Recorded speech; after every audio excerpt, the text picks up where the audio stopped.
김태현의 정치쇼.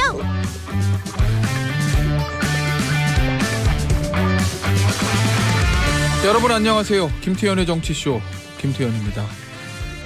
요 며칠 벌써 3명의 선생님이 사망하는 안타까운 일들이 연달아 발생을 했는데요. 한국일보, 학폭 문제 반복의 병가, 보건실 찾아 숨이 안 쉬어진다 호소. 오늘이 서울 서희초 초등교사의 49제입니다. 전국 교사들이 오늘을 공교육 멈춤의 날로 명명하고 서울 여의도에 모여서 추모 집회를 갖습니다.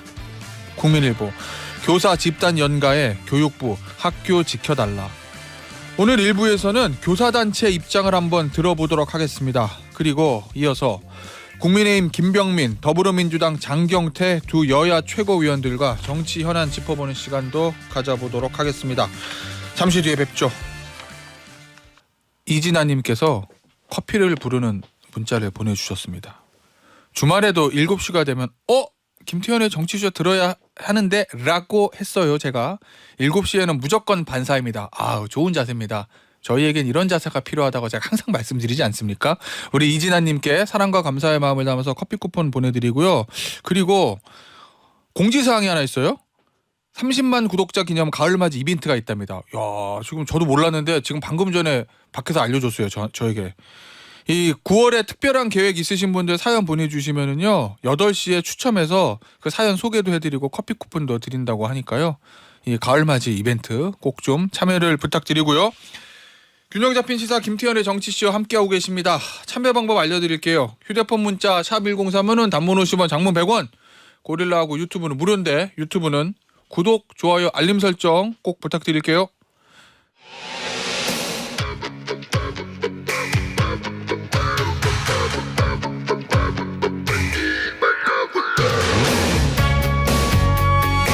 지금 가장 중요한 소식들만 간추렸습니다. 뉴스 온 더 블록. 숨진 서희초 교사의 49제인 오늘 전국 교사들이 공교육 멈춤의 날 추모제를 엽니다.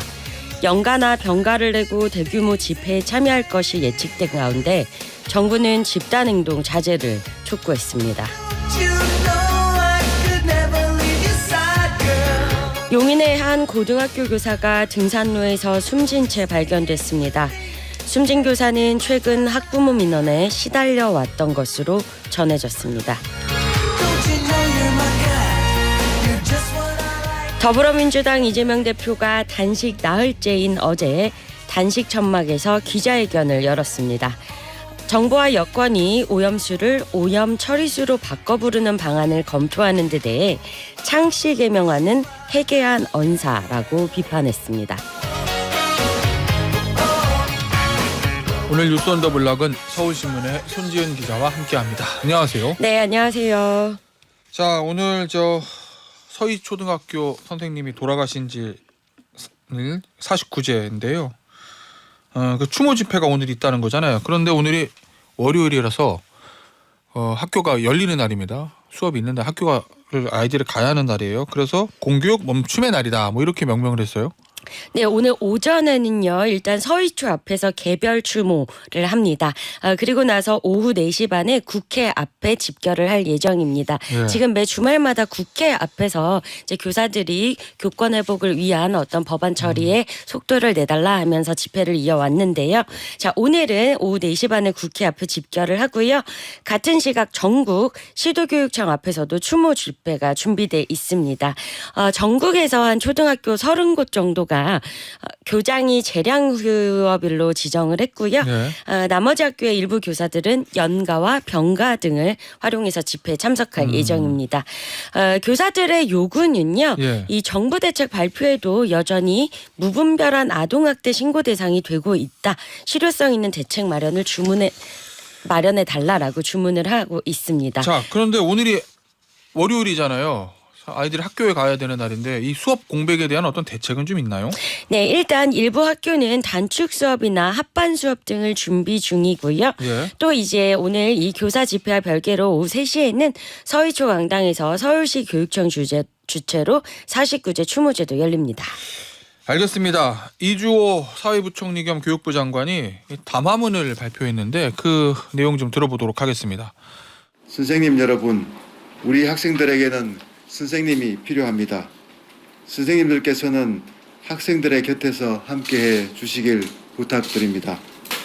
선생님들의 정상적인 교육 활동에 대한 열망, 교권 회복에 대한 간절함이 실현될 수 있도록 저희 교육당국이 앞장서겠습니다. 그러니 선생님들께서는 우리 학생들 곁에서 학교를 지켜주십시오. 자, 정부의 입장은 어떻습니까? 오늘 저 공교육 멈춤의 날 집회에 대해서요. 네, 이제 지난주에도요, 교육부 장관이 이 불법 행위에 대해서는 엄정 대응하겠다라고 예고를 했었고요. 자, 이 교권 회복에 대한 마음은 교육부도 이 교사들도 다르지 않다. 집단 행동 자제를 요청을 하고 있습니다. 이 학교 교육은 사회 필수 기능이다. 라면서 교사의 책임을 강조하고 있고요. 자, 어제 대통령실과 국민의힘 정부가 긴급 당정회의를 열었고 예. 여기서도 이제 선생님들을 위한 이 교권 회복을 위한 사법을 빨리 처리하겠다 이런 약속을 하면서 자제를 요구를 했습니다. 예. 박대출 정책위 의장은요 교권 회복 시작의 날로 만들자라면서 집회 자제를 요청했고 예. 오늘은요 이제 국민의힘에서는 윤재욱 원내대표가 이 추모제에 직접 참석하기로 했습니다.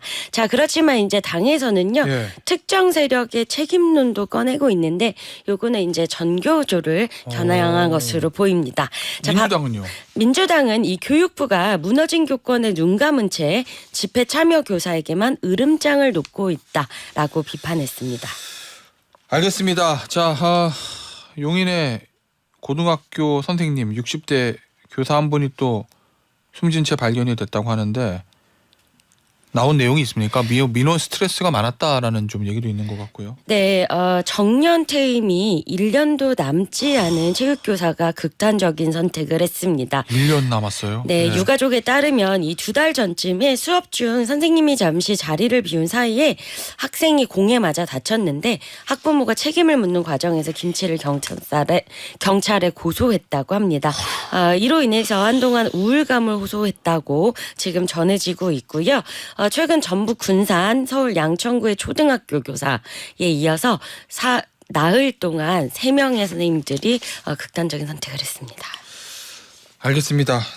국민연금 얘기 좀 해보죠. 이 국민연금 개혁안 얼마 전에 제가 조규용 보건복지부 장관 인터뷰할 때도 현 정부에서 어느 정도 좀 추진할 수 있도록 하겠다라는 강한 의지를 장관이 표명했는데 이 정부의 국민연금 개혁안 초안이 공개됐어요. 내용은 어떻습니까? 네, 정부 자문기구인 국민연금 재정계산위원회가 이 연금 개혁안을 내놨습니다. 자, 일단요 지금 국민연금 보험료율이 98년 1차 연금 개혁 이후 25년째 9%대 머물고 있습니다. 그러니까 국민연금 굉장히 이제 빠져나갈 때마다 아깝다라고 많이들 말씀하시는데 저부담 구조가 확실합니다. 내는 거에 비해서는 굉장히 많이 받고 있는 게 맞고요.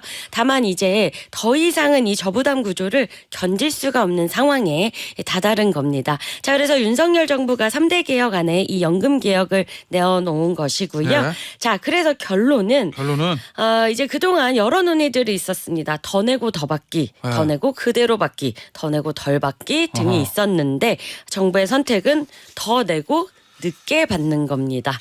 자, 더 내고 늦게 받는 거면은 국민연금이 기금이 고갈되지 않게 하는 데는 최선의 방법이긴 한데 가입자 입장에서 보면 제일 안 좋은 거잖아요, 이게. 맞습니다. 일단 더 내는 거는요.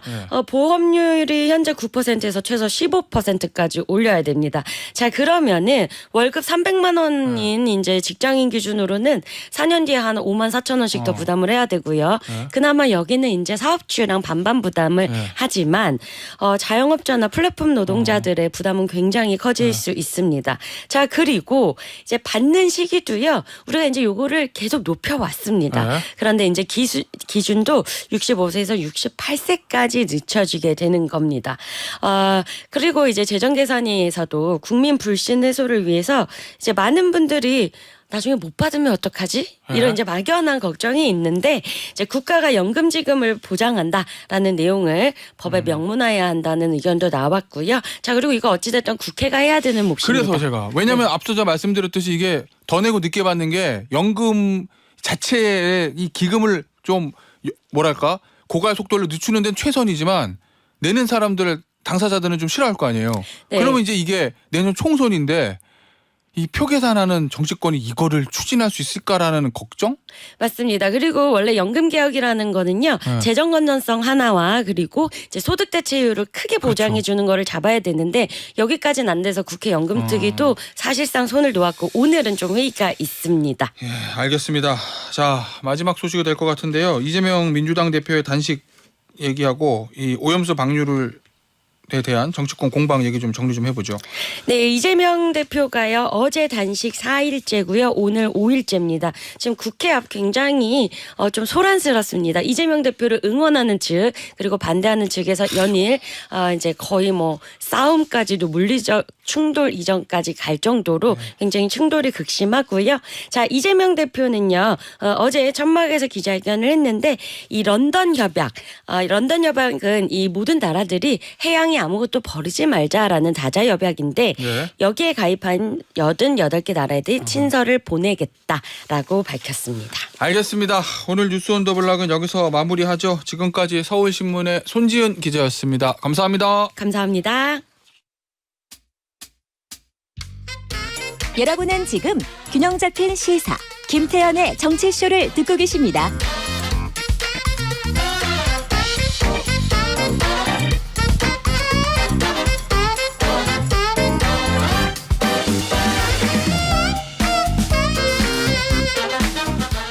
숨진 서희초등학교 선생님의 49제를 맞아서 오늘은 교사들의 추모 집회가 예고돼 있습니다. 교육부는 교사들의 집단 행동에 대해서 자제를 촉구했는데요. 지난주에 저희가 이주호 교육부 장관의 얘기를 좀 들어봤습니다. 오늘은 이 공교육 멈춤의 날 추모 집회에 나선 운영팀의 목소리를 들어보겠습니다. 현직 초등학교 선생님이십니다. 선생님 안녕하세요.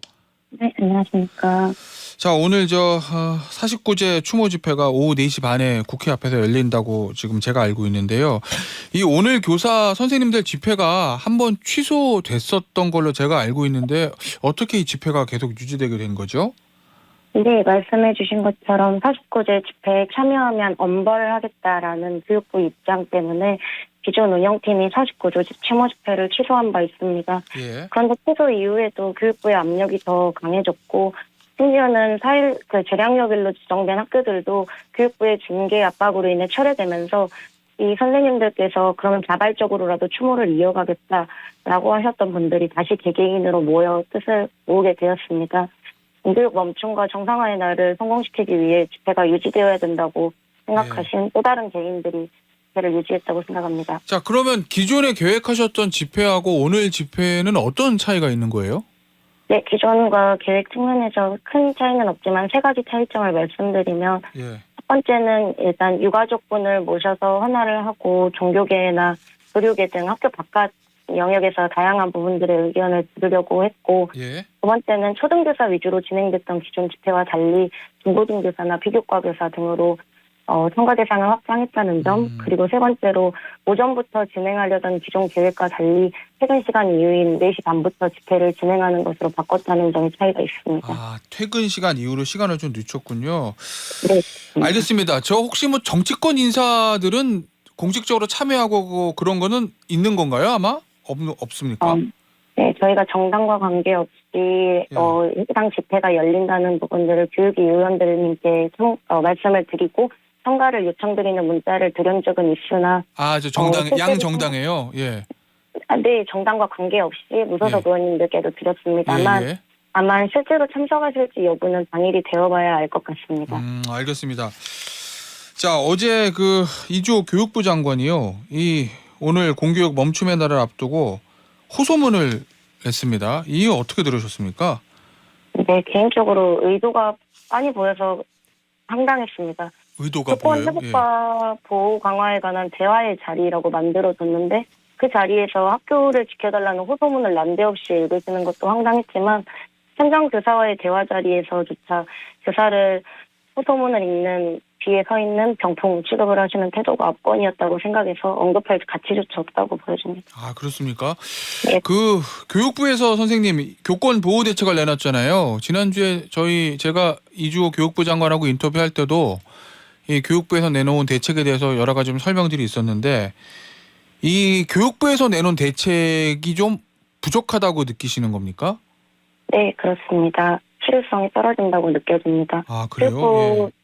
종합 대책에서도 시범학교 추진 등에 관한 예정은 언급된 바 있으나 저희가 계속 요구해왔던 정당한 생활지도가 가능할 수 있도록 하는 생활지도에 대한 근거를 법령으로 마련해 주는 것이나 방해학생 분리 같은 것에 대한 구체적인 방안이 제시되지 않았고 결국 예산 늘리는 거나 인원 충원도 없이 결국 학교에서 다 떠맡으라는 이야기인데 어찌됐든 그렇다면 그게 다시 교사 개인의 목으로 내려올 것이라는 걸 생각하면 네, 짐을 덜어주시기는커녕 그냥 짐을 더 얹어주신다고 생각합니다. 그 이주호 교육부 장관의 얘기를 좀 들어보면 선생님들의 요구사항을 거의 다 수용할 것 같은 어떤 얘기를 좀 하던데 어제도 그 교권 회복에 앞장서겠다 이런 얘기를 하지 않았습니까? 네, 맞습니다. 예. 그렇지만 다시 한번 말씀드리지만 해당 대책들이 뜬구름 잡는 이야기만 하고 실효성 있는 것이나 예산 확보, 또 어떤 인원 충원에 대한 이야기는 전혀 없고 예. 그저 그런 것에 대한 예정, 고시들만 언급되어 있어서 어떤 개정이 필요한지 저희가 이미 각각 교사들이 모여 300쪽 이상의 정책 보고서 등을 마련했기 때문에 그것들을 읽고 구체적이고 실효성 있는 방안으로 이야기해 주셔야 된다고 생각합니다. 알겠습니다. 자, 오늘 저 학교에 수업을 마치고 참석하는 선생님들도 계실 거고요. 또 선생님에 따라서는 연가나 병가를 내는 분도 좀 계실 거라고 그러던데 이 교육부가 이 연가나 병가를 사용하면 징계를 할 수도 있다라는 얘기를 좀 했거든요. 이거 혹시 오늘 저 집회를 준비하시는 집행부로서 좀 우려되는 건 없으신가요? 네, 징계에 관해서는 계속 우려하고 있습니다. 그렇지만 교육환경 개선을 위해 지난 7주 동안 교사들이 끊임없이 주장해왔기 때문에 반영할 수 있는 시간과 기회가 충분했다고 생각하는데 이런 의견 없이 징계 처분 가능성만 운운하는 이런 압박에 실소가 납니다. 저희가 두려운 것은 당장 있을 징계보다 또 저희가 만나게 될 또 다른 교사의 죽음이라고 생각합니다. 예, 알겠습니다. 오늘 이제 일부 학교에 따라서는 단축 수업하는 학교도 있고 뭐 재량 휴업하는 학교도 있다고 하던데요. 아무래도 수업이 예전처럼 정상적으로 돌아가기는 좀 어려운 측면도 있지 않겠습니까, 선생님? 그 부분에 대한 어떤 학부모들의 반응이 좀 있습니까? 네, 학부모님들께서는 많이 지지해주고 계십니다. 당장 제가 근무하는 학교에서도 교사나 학교와 상의 없이 학부모회에서 선생님들의 목소리를 응원한다는 플랜카드를 달아주셔서 울컥했었습니다. 또 각각 학부모님들께서 현장 체험학습 제출 등으로 다양한 지지 의사들을 보여주고 계신다고 생각합니다. 걱정하시는 부모님들의 의견도 저희는 다 이해합니다. 교육 현장에서 대부분의 학부모님들은 교사의 교육 활동이나 교육 과정을 믿고 따라와 주시기 때문에 그런 학부모님들이시라면 오늘 하루 멈춤이 저희가 더 나은 교육을 위해 어쩔 수 없는 불가피한 선택이었다는 것을 양해해 주실 거라고 믿고 있습니다. 그 선생님, 오늘은 이제 뭐 49제니까 오늘 하시는 거고요. 주말 동안 계속 집회를 해오셨잖아요. 네. 혹시 이거는 언제까지 계속 하실 계획을 가지고 계신가요?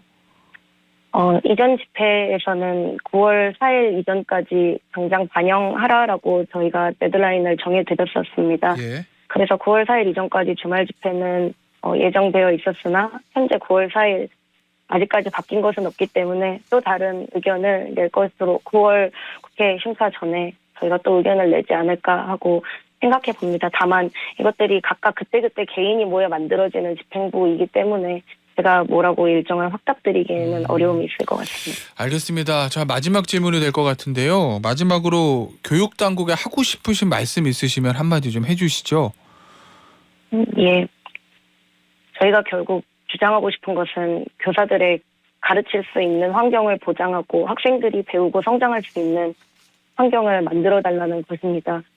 교사들이 끊임없이 기존에 있었던 집회와 또 보고서, 각각의 성명서, 의견서, 탄원서, 민원서 등을 제출하면서 그동안 요구해온 바가 있는데 그런 현장의 목소리에는 관심을 갖지 않고 교사들을 압박하려는 이러한 태도를 멈추고 결국 교육을 위해 우리가 해야 되는 것이 무엇인가에 대해서 더 생각해 주셨으면 좋겠습니다. 감사합니다. 알겠습니다. 오늘 말씀 여기까지 듣도록 하겠습니다. 지금까지 서희초 교사 49제 구사 추모 집회 운영진과 이야기 나눠봤습니다. 선생님 오늘 감사합니다. 감사합니다. 더불어민주당 이재명 대표의 단식이 주말을 지나서 5일차로 접어들었습니다. 여당에서는 진정한 땡깡 단식이다, 뭐 이런 험한 말이 나오기도 했습니다. 반면에 윤석열 대통령의 이딴 이념 반응을 놓고서는 야당에서는 극우 뉴라이트 말만 듣고 국정을 운영한다, 이런 비판이 나오고 있습니다. 이게 어느 하나 쉬운 이슈가 아닙니다. 오늘은 그래서 특별히 양당 지도부 두 분과 함께 토론을 좀 해보도록 하죠. 저희 정치쇼에 자주 나와주시는 반가운 손님들입니다. 김병민 국민의힘 최고위원, 장경태 더불어민주당 최고위원입니다. 안녕하세요. 네, 안녕하세요. 안녕하세요. 오늘 뭐 주제가 하나하나가 만만치가 않습니다. 이제 이 주어진 시간에 이걸 다 소화할 수 있을지 걱정이 되는. 어쨌든 제가 우리 두 분께 충분한 발언 기회를 드릴 테니까 하나씩 다 좀 얘기를 좀 나눠보도록 하죠. 먼저 이재명 대표의 단식 5일차인데 장최고 내수용 단식이다. 국민의힘의 표현입니다. 제 표현이 아니에요. 진정한 땡깡 단식이다. 뭐 이런 얘기. 그 얘기는 국민의힘에게 봤을 때 이게 단식이 예전에 야당 대표의 단식과 다르게 이게 명분도 없고 요구사항도 불분명하고 본인이 체포동의안 넘어올 걸 대비하는 거 아니야, 뭐 이런 얘기인 것 같거든요. 어떻게 생각하십니까? 국민의힘의 이러한 평가에 대해서. 아직도 이제 공감 능력이 좀 상실된, 결여된 여당의 어떤 반응이라고 보고요. 예. 지금 후쿠시마 오염수 방류에 대한 반대 입장을 표명해 달라라는 야당 측의 요구, 또 이 박정훈 해병대 전 수사단장 박정훈 대령에 대한 구속까지 신청했다가 결국 기각되는 이 과정, 오송 참사, 이태원 참사, 또 이 양평 고속도로, 지금 여러 가지 현안에 대한 저희가 반대 입장을 분명히 해왔고 또 거기에 대한 정부가 적극적인 입장을 내주기를 기대하고 있습니다만 전혀 그런 역할이 없었고요. 네. 과거에 이제 가장 뭐 최근이라고 할 수 있는 이정현 전 새누리당 대표의 예. 단식을 보셔도 당시 농림부 장관 해임 건의안이 통과되었던 이유만으로도 이 집권 여당의 대표가 단식을 했습니다. 그런데 야당이 지금 양곡관리법을 통과든 또 해임 건의안을 올리든 거부권을 행사하거나 무시로 일관되고 있기 때문에 과연 이런 상황에서 야당 대표가 할 수 있는 게 뭐겠습니까? 결국 최후의 결심. 예. 이 단식이라는 건 정말 해보신 분은 알겠지만 저도 6일간 단식하고 4일 입원했는데요. 예. 지금 5일째입니다. 이재명 대표께서 아마 이제 건강을 정말 본인의 자신의 건강을 어떻게 보면 이 걸고 예. 최후의 수단을 최후의 보루인 거거든요. 그렇기 때문에 너무 이제 지나치게 박한 평가보다는 진정성을 가지고 여당에서도 야당과의 좀 대화와 협치에 예. 대해서 진지하게 고민해야 했으면 좋겠습니다. 이 부분이요. 예. 야당에서 지금 얘기하고 있는 여당이 요구하는 진정한 대화와 협치. 근데 어쨌든 영수회담이나 뭐 여야 당대표 회담 이런 것들이 한 번도 이루어지지 않은 거는 사실이잖아요. 168석, 네. 그때 169석이라고 하는 거대 의석을 갖고 있지 않습니까? 예. 일방적으로 법안 강행 처리하고 통과시킬 때는 진정한 협치와 대화를 통해서 이런 법안들 처리 통과시켰던가요? 그러니까 민주당이 갖고 있는 강행 처리의 모습들을 기억해 보게 된다면 사실 정치는 양 날개를 통해서 한 방향으로 함께 나는 과정이기 때문에 서로 손뼉도 마주쳐야 소리가 난다고 같이 협치하기 위한 노력들이 필요한 것 아니겠습니까? 예. 정권 출범하고 윤석열 정부 취임하고 난 다음 시종일관 정권 퇴진 등을 외쳐가면서 실질적인 국정 운영에 대해서 발목 잡게 일관해왔던 게 민주당의 모습이 아니냐, 이런 얘기 들을 수밖에 없겠는데요. 이재명 대표의 단식이 가장 크게 비판받는 건 민주당이 약자로서 할 수 있는 마지막 수단으로서의 단식을 택한 것이 아니라 168석이라고 하는 거대 의석이 힘을 갖고 있음에도 불구하고 이재명 대표의 사법 리스크가 정점에 달하자 그걸 회피하기 위한 마지막 수단으로 결국 단식을 방탄 단식으로 활용한 것 아니냐, 이렇게 지적이 되지 않습니까? 제가 이제 민주당에 물어보고 싶은 건 예. 이재명 대표가 그런 얘기를 해요. 할 수 있는 게 이거밖에 없다. 그러면 이재명 대표 민주당 스스로 거대 의석을 갖고 있음에도 불구하고 할 줄 아는 마지막 수단이 단식밖에 없다면 무능을 자임한 거 아니냐. 내년도 총선에서 그럼 민주당이 의석을 과반 넘게 달라고 할 하등의 이유가 없는 거 아닙니까? 수많은 의석이 있더라도 예. 할 수 있는 게 단식밖에 없다면? 최후의 수단이 아니라는 얘기인데 이건 어떻게 보세요? 단식이. 단식 아직- 말고 이제 뭐 그런 얘기 아니겠어요? 이제 그 정기국회 시작이니까 168석을 가지고 있는 거대 야당이기 때문에 정부의 실정을 지적하려면 정기국회를 통해서 얼마든지 할 수 있지 않냐 뭐 이런 취지인 것 같은데. 아직 김병민 최고위원께서 원내에 진입하지 못하셔서 저런 생각하실 수 있다고 충분히 이해합니다만 언젠가 오실 수 있다고 보고요. 다만 이 제가 이 과방위에서 이동관 방통위원장 후보자 인사청문회 과정에서 제대로 자료 요구 하나도 된 게 없습니다. 예를 들면 직계가족이나 이 부인이나 자녀에 대한 것 동의 한 건, 부동의 580건이었습니다. 대부분 다른 건도 유사하고요. 개인 후보자 본인에 대한 건도 거의 정말 가장 기본적인 조사마저도 예를 들면 코인 있냐 이런 질문도 자료 제출을 안 합니다. 예를 들면 제가 여가위에서 활동하고 있는데요. 잼버리 관련돼서 긴급 현안 질의하기로 여야가 합의했습니다. 그런데 이게 웬걸 여가부 장관님이 국회에서 런닝맨을 찍고 계십니다. 그러니까 정말 웃지 못할 천국인 것이죠. 그러니까 장관께서 나오셔서 본인이 할 수 있는 최선의 책임을 다하겠다. 국민을 대신해서 저희는 질문하는 직업 아니겠습니까? 정치인이라는 건. 그런데 출석을 안 합니다. 상임위에. 그러면 저희가 어떻게 해야 됩니까? 저희가 뭐 영장 청구라도 할 수 있으면 제가 수사권이라도 있으면 참 좋을 텐데 국회가 할 수 있는 것은 질문하고 출석하라는 요구, 자료를 달라는 요구밖에 없습니다. 알겠습니다. 뭘 해야 됩니까 도대체 저희가? 자 김병민 최고가 반박을 하실 것 같아가지고 제가. 네, 반박을 해야죠. 네. 이 인신 공격성 성격의 메시지를 내는 거 이 토론에 적당한 자세가 아니다 말씀을 드리고요. 그 민주당이 과거에 있었던 5년 동안의 문재인 정부 과정을 좀 돌아봤으면 좋겠습니다. 네. 그때도 당시 있었던 집권 정부가 야당이 요구했던 자료 제출 제대로 똑바로 해놓은 것이 있는 것인가. 그때 상황이 바뀐다고 입장이 정반대가 돼서 안 된다고 생각하는데요. 문재인 정부에도 비슷한 상황이었습니다마는 조국 전 장관처럼 무리한 인사를 결국은 강행했다가 35일 만에 그 자리에서 내려오고 거기에 대한 후과가 문재인 정부의 마지막 순간까지 발목을 잡은 바가 있습니다. 그러니까 지금 국회에서 우리가 아무리 하려고 해도 정부가 안 들어준다가 아니라 의석을 갖고 있는 야당으로서 정권을 견제하기 위해 국민적 여론들을 충분하게 이 공감대를 끌어내기 위한 노력들이 이끌어낸다면 윤석열 정부가 가고자 하는 길에서 국민적 여론의 그런 두려움과 또 눈높이에 맞춰서 상황 변경들은 얼마든지 가능한 일 아니겠습니까? 민주당이 하고 있는 국회 내에서의 역할들이 충분하지 못했기 때문에 지금 이런 상황들이 나타난 것은 아닌지 그러니까 말 그대로 민주당의 무능을 스스로 자인하는 꼴밖에 되지 않는다는 말씀을 거듭드립니다. 알겠습니다. 자 이거 좀 볼게요. 자 장최고 의원님. 이 세 개 조건을 내걸었잖아요. 이재명 대표가. 그런데 뭐 그런 일부 평가가 있는 것 같더라고요. 예전에 이제 그 여당 대표든 야당 대표든 예전에 그 당 대표들의 단식할 때 보면 요구 조건이 좀 구체적이고 좀 뭐랄까 명확했는데 이번엔 좀 추상적이고 이게 좀 두루뭉실하지 않냐 그런 평가들. 그러니까 요구 조건을 이 여당 쪽에서 여당이나 정부가 수용하기가 좀 애매한 것들이 아니냐 뭐 이런 일부의 평가도 있는데 그건 어떻게 보시나요?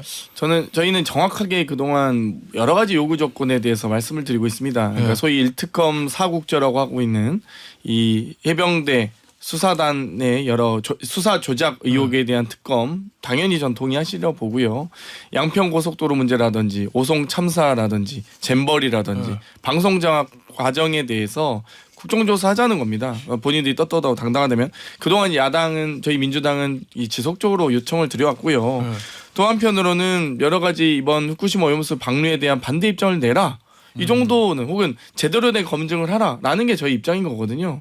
그리고 이 해양재판소 제소라든지 또 민주주의 후퇴에 대한 사과라든지 혹은 이 전면 개각에 대한 국정 쇄신에 대한 요구 이런 것들은 물론 저희가 이 여러 단식 중단에 대한 조건이 아닐 뿐이지 요구는 지속적으로 해왔습니다. 그러면 요구 조건이 없다 혹은 애매하다라고 표현하는 것 자체가 집권 여당의 오만과 독선을 증명하는 방증이라고 보고요. 저희가 지금 야당이 계속 요구하고 있는데 또 저도 지도부로서 최고위 모두 발언에서 하고 있는데 전혀 귀 기울이고 있지 않다. 이건 결국 대통령과 야당 대표의 영수회담 자체가 단 한 번도 없었던 심지어 이명박 대통령도 노무현 대통령 만났습니다. 문재인 대통령도 박근혜 대통령 만났습니다.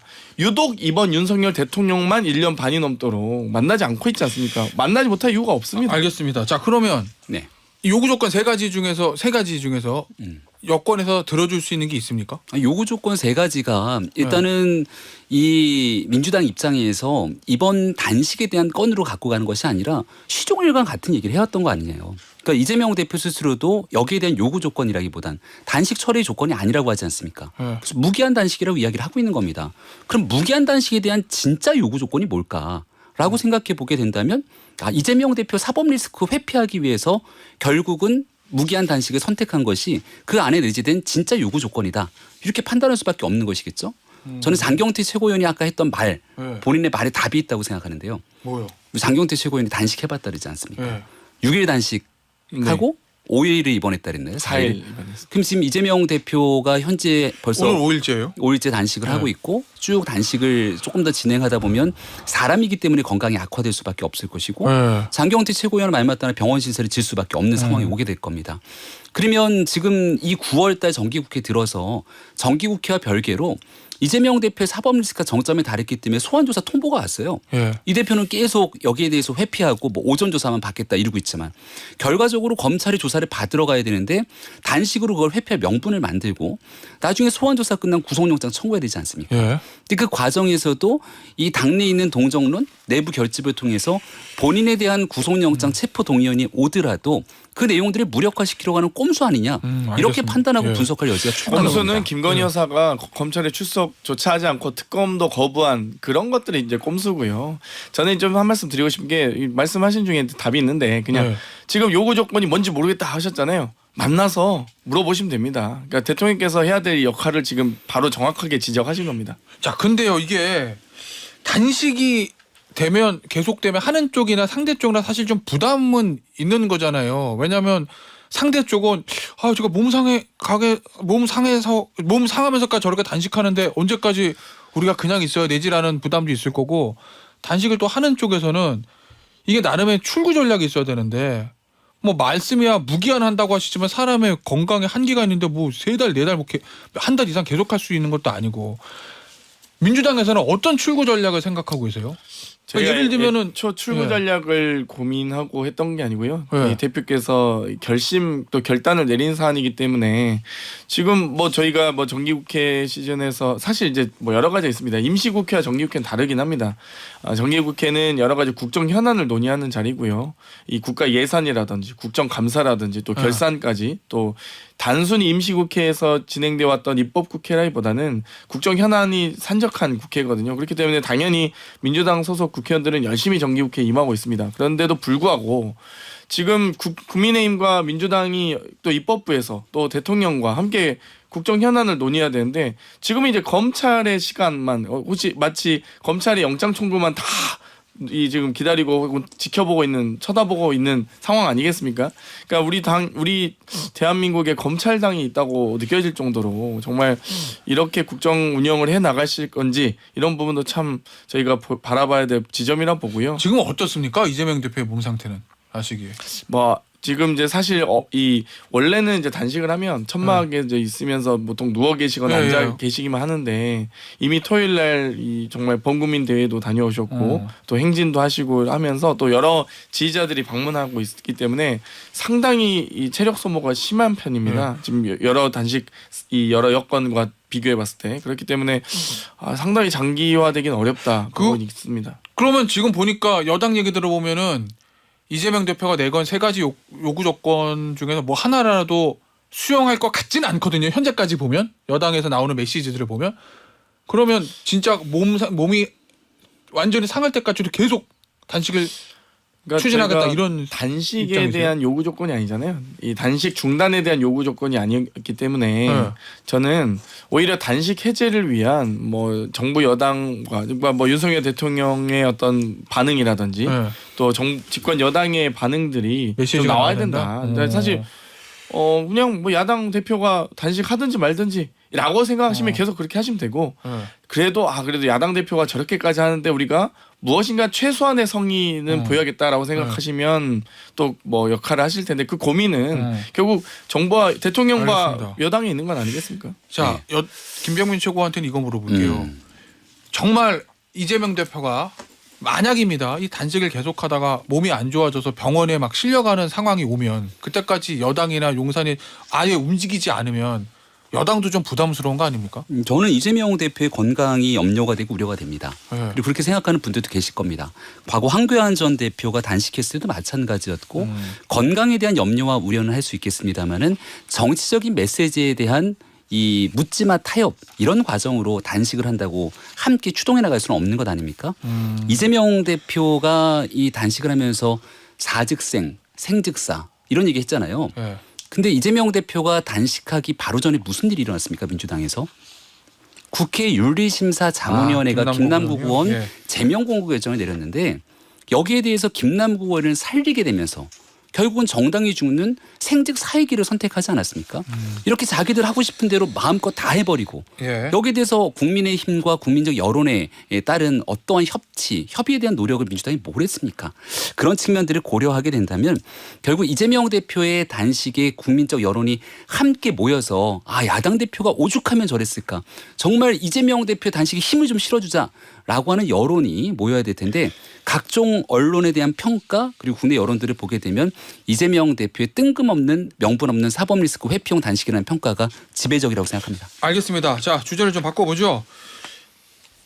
지난주에 무소속 윤미향 의원이 도쿄에서 열린 조총련이 주최하는 관동대지진 100주년 추도 행사에 참석했습니다.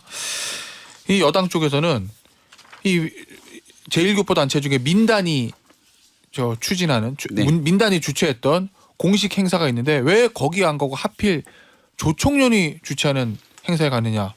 의원직 사퇴하라 뭐 이런 얘기도 나오거든요. 네. 의원직 사퇴까지 할 만한 사안이라고 보십니까? 원래 사퇴 진즉했었어야 돼요. 아, 예전에 원래 국회 윤리심사 자문위원회에서 네. 제명 권고 결정이 나온 바가 있었고요.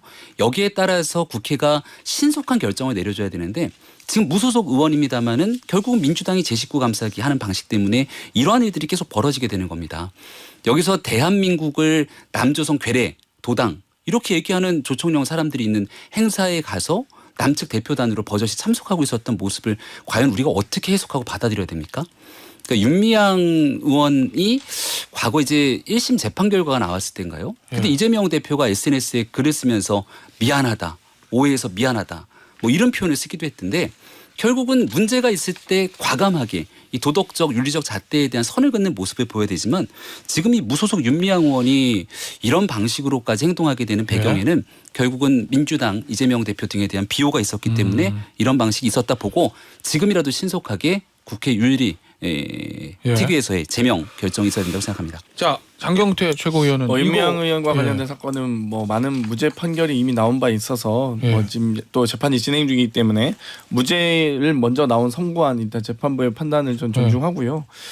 윤리심사자문위원회에서 여러 가지 코인 관련 얘기하시는데 권영세 장관 직무수행 중에 코인도 조사해야 되는 거 아닙니까? 그리고 저는 진짜 이해가 안 가는 게 최소한 국회의원들 가상자산을 전수조사해서 신고하지 않으라고 여야가 합의했잖아요. 근데 국민의힘은 왜 제출하지 않는 거예요? 신고를 왜 안 하시는 건지. 저희는 다 제출했거든요. 저도 제출했고. 근데 왜 합의를 했던 사안도 안 지키는지 정말 이해할 수 없고요. 어제 그 윤미향 의원의 요 조총련 행사 윤미향 참석 의원 또한 이 박근혜 정부 시기에 기무사가 간첩 조작 사건을 기획했다 이런 보도와 이 어떤 사실관계가 확인된 바 있습니다. 여러 가지 이 조총련과 연결된 간첩 사건을 기획했다는 또 이 군 기무사가 개입했다는 의혹이었는데요. 당시 문건이 발견되면서 이 문건을 지시한 사람이 조현천 전 기무사령관입니다. 근데 5년 동안 이 여러 가지 이 도주 생활하다가 체포된 뒤 3개월 만에 보석으로 풀려났고요. 재판이 끝나지도 않았던 부하는 바로 복권이 됐습니다. 이런 상황에서 반국가 세력에 대한 질문을 이야기하시는 것 자체가 정말 5년간 도주하다가 복권되고 뭐 재판도 하지 않았는데도 복권되고 이런 과정들이 과연 이게 지금 대한민국의 법치가 제대로 운영되고 있는 것인지. 의원님 제 질문은 그러니까 이 윤미향 의원이 이 조총련 행사 단체 참석한 거는 어떻게 보시냐는. 조총련 단체, 그러니까 외국의 여러 가지 진보와 보수 단체들 또 재외동포 단체들이 있습니다. 그러면 거기에 대해서 지금 조총련을 지금 간첩 단체라고 지금 정부 여당은 주장하시는 건가요? 그러니까 그 질문 자체가 저는 명확하게 질문을 해주시면 거기에 대해서 저도 답변할 수 있는데 여당 입장은 그런 것 같습니다. 그 민단이 주최하는 공식 행사 거기는 우리 정부 관계자도 갖고 아마 여당의 정진석 의원, 그다음에 야당의 윤호중 의원도 참석했던 행사로 알고 있는데 왜 거기 안 가고 하필이면 북한과 가까운 친북 단체인 조총련이 그렇게- 주최하는 행사에 갔냐? 그러니까 외국에 있는 단체들을 또 재외동포들의 단체들을 네. 좀 사실 외국인들인 거잖아요. 어차피 그러니까 한국계 국적은 뭐 한국계긴 일본이겠죠. 하지만, 네. 예. 한국계긴 하죠. 근데 외국인들의 사실상 외국인, 한국계 뭐 네. 미국인의 단체라고 했을 때 그러면 한국 민주당 의원은 미국 공화당 뭐 행사에 가면 안 됩니까? 예를 들면. 아니 근데 의원님 이 예. 공화당 민주당 문제가 아니라 조총련은 좀 그러니까 이제 그런 그러니까 성격과는 다르지 않습니까? 그러니까 약간 다소 이제 뭐 친북 성향이 있다 뭐 이 정도인데요. 그거를 가지고 지금 문제 삼는 걸 정확하게 이제 요지를 정확하게 짚어주면 뭐 간첩 단체라든지 네. 뭐 이렇게 얘기를 해주셔야 제가 답변을 할 텐데 거기에 대해서 정확하게 안 조총련 해주셔서 잘 모르세요? 아니 알고 있는데요. 그러니까 그걸 근데 어떻게 왜 생각하세요? 그 얘기를 하시는지 이해가 안 되네요. 그러니까 조총련이 문제가 없다는 얘기를 하고 싶으신 건가요? 아니, 그러니까 어떤 게 문제 있는지 정확하게 조총련 지적해 친북 주세요. 단체다. 그리고 대한민국에 대한 반국가로 대한민국을 보고 있는 앞서 말씀드렸던 것처럼 남조선 괴뢰 도당이다. 이런 얘기들까지 나오고 있는 단체고 그 자리에 참석했던 사람 중에는 북한의 김정은으로부터 노령 영웅 칭호를 받았던 사람들까지 있는 곳입니다. 여기에 남측 대표단으로 참석한 것 문제가 있냐 없냐를 묻는 건데 거기에 대한 답변을 좀 해주세요.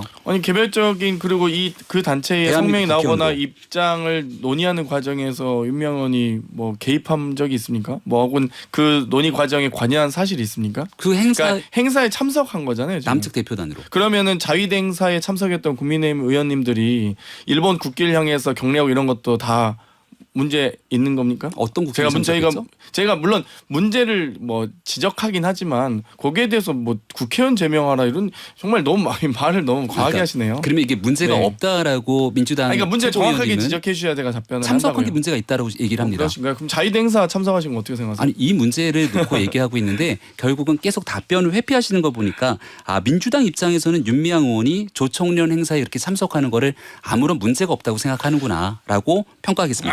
알겠습니다. 자 여기서 이제 더 뜨거워지기 전에 자 좀 진정을 하시고 마지막 주제를 좀 보죠.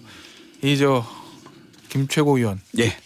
홍범도 장관 네. 흉상 이전 문제에 대해서 지난번 인터뷰할 때 개인 의견이다 하시면서 과유불급이다라는 표현을 했어요.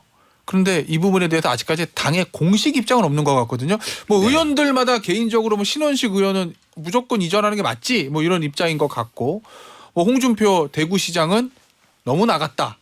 뭐 이런 취지의 얘기를 하는 것 같고 뭐 의원이나 지자체장 개인적인 의견이 있는데 당의 공식 입장은 아직 없는 것 같아서 어떻습니까? 당 지금 분위기는. 개별적인 의견들이 좀 나오고 있는데 결국 이제 육사 그리고 국방부가 결정해야 될 사안이기 때문에 거기에 대한 그 흉상 문제에 대해서의 결정을 존중한다 정도로 지금 당은 입장을 정하고 있는 상태로 보이고요. 육사의 결정을 일단 존중한다. 네. 그리고 홍범도 장군과 관련돼 있어서 자칫 홍범도 장군이 이 독립 영웅, 독립운동가로서 해왔던 많은 일들이 있는데 이런 일들이 폄훼되는 일은 없어서야 된다.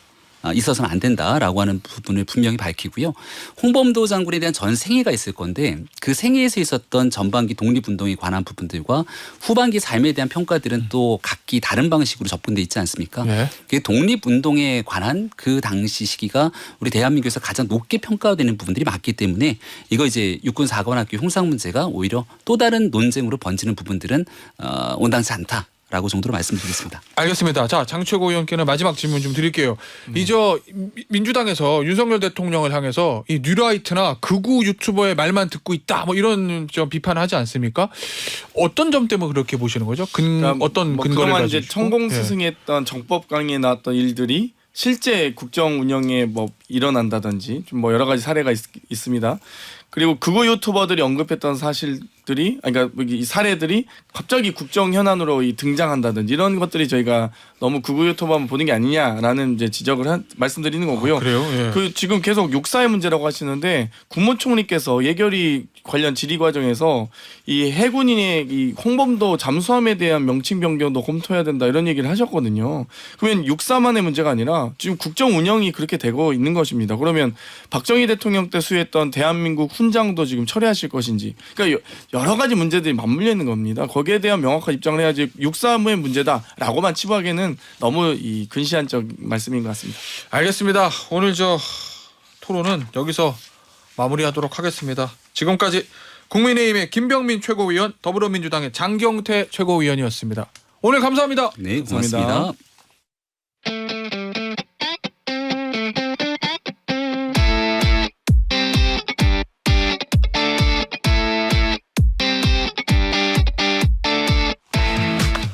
김태현의 정치쇼 매달 첫 번째 월요일에 뵙고 있습니다. 전원책 변호사와 함께하는 전원책의 비책 시간입니다. 안녕하세요. 예, 안녕하세요.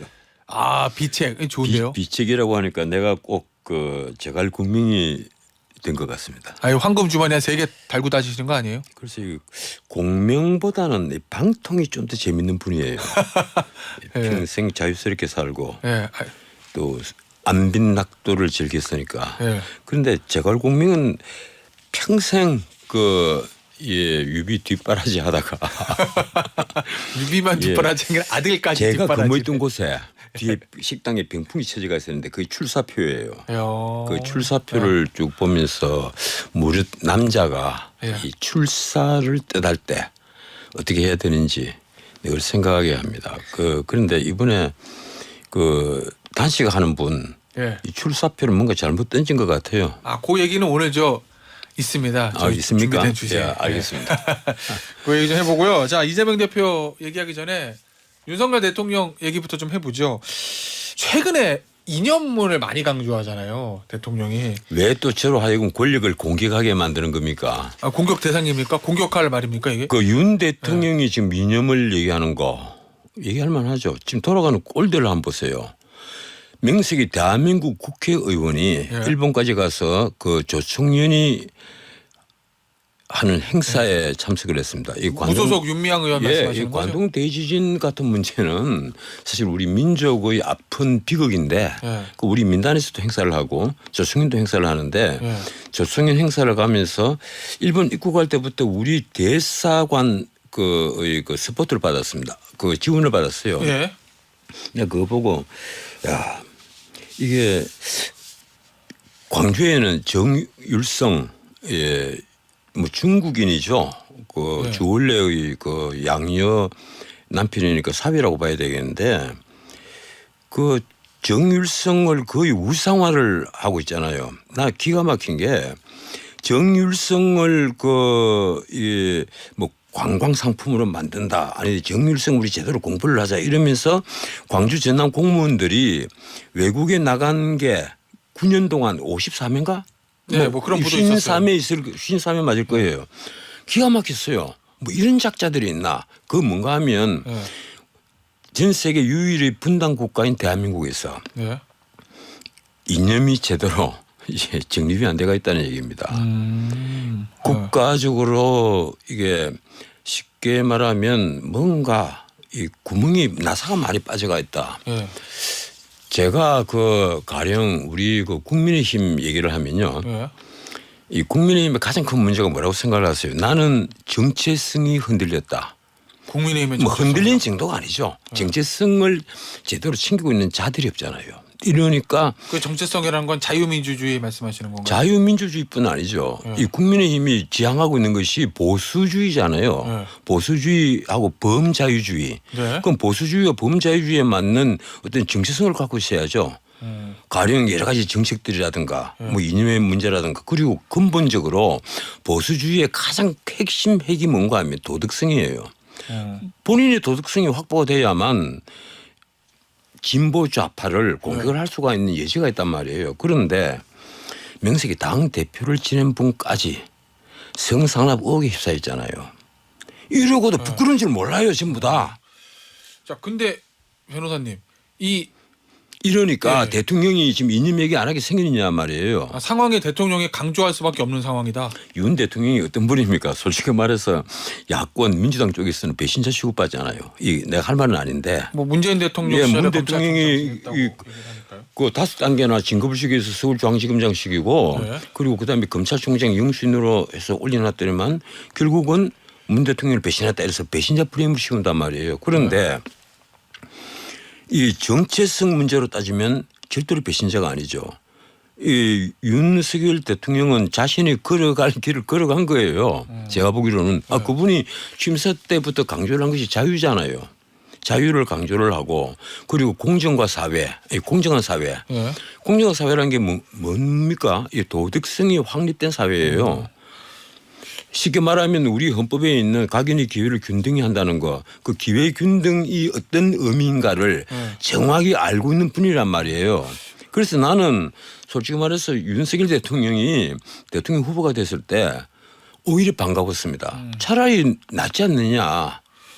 이분이 보수를 괴멸시킨 장본인이지만 예. 또 한편 제대로 보수의 정체성이라도 제대로 밝히고 있으니 그런데 아마 대통령이 돼가지고 깜짝 놀랐을 겁니다. 이 대통령이 돼서 보니까 국민의힘 안에서도 제대로 정체성, 범보수주의, 자유주의의 정체성을 갖고 있는 사람들이 참 드물다 근데 하는 것을 알았겠죠. 그 말씀하신 대로 보수 정당의 대통령이니까 보수주의하고 자유주의를 강조하는 게 아니고 예를 들면 물론 그런데 반국가 세력 더 넓게 보면 예. 이게 아까 내가 말씀드렸지만 예. 가령 그 윤미향 의원 얘기를 했지만은 국가적으로 정체성이 흔들린 것이 한두 개가 아니란 말이에요. 쉽게 말하면 예. 북한의 노동당의 지령을 받아서 민노총이 캐치프레이즈를 내건 게 한두 개입니까 지금? 그래서 그러면 이제 대통령이 그걸 강조할 수밖에 없는 상황이라는 말씀이신 건가요? 그걸 예. 어느 누구도 아무 말도 못 하잖아요. 예. 더더군다나 문재인 정권 당시에 그 북한에서 김정은 답방이 많이 논의가 됐습니다. 예. 그때 젊은 대학생들이 대신연이라는 걸 만들어서 백두혈통 칭송 위원회입니까? 예, 그런 모임이 그리고 있긴 있었죠. 위임맞이 예. 위임맞이 뭐 행사하겠다고 광화문에서 그 일종의 시위까지 했습니다. 나는 그런 걸 보고 깜짝 놀랐어요. 아니 이런 상태를 예. 전 세계에서 유일의 급분단 국가 그리고 이 공산주의와 맞닿아 있는 이 경계선에 있는 우리가 언제까지 이런 걸 우리가 용인을 해야 하느냐. 알겠습니다. 근데 이런 반론도 있잖아요. 사실은 이념이 우리 국민들이 제일 중요하게 생각하는 먹고 사는 것과는 크게 관련은 없는데 대통령이 이념 발언을 하면 오히려 정치권의 갈등이 좀 증폭되는 거 아니냐. 아니 이념이 이런 먹고 사는 거와 지적. 관계가 없다. 그게 무슨 말씀이세요? 그러니까 국민들이 이제 경제 문제를 아니죠. 가장 중요하게 생각한다 이런 취지겠죠. 당연하죠. 예. 이 경제가 제대로 크려면 예. 이념이 제대로 뿌리를 받고 있어야 됩니다. 그래요? 가령 미국 예. 같으면요. 예. 미국에는 어떻게 아실지 모르겠는데 미국의 가령 민주당 같으면 우리가 알고 있는 우리 사회에서 얘기하는 좌파가 아니에요. 범자유주의 진영 안에 있어요. 그래서 리버럴이라고 하잖아요. 미국 민주당의 이 컨템퍼러리 리버럴 현대 자유주의란 말이에요.